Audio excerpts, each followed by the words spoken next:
Today, we the people remember the night the way we got to know more about our presidential candidates changed, because it's the first time we watched them debate on television.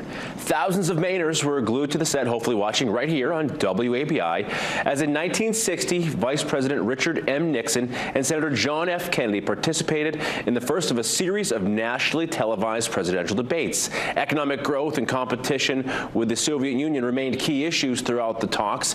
The 4-hour-long debate offered the candidates unprecedented television exposure. Some historians have argued that Kennedy's demeanor and charisma enhanced his appeal to Americans. In contrast, Nixon, having just recovered from an illness, did not benefit as much from the televised coverage. The people of Maine saw things a little differently. Of the 420,000 Mainers that cast a ballot for president that year, 57% voted for Nixon. At the time, Maine had 5 electoral votes going to the Republican. Despite that, Kennedy would go on to victory. Until tomorrow, I'm Brian Sullivan.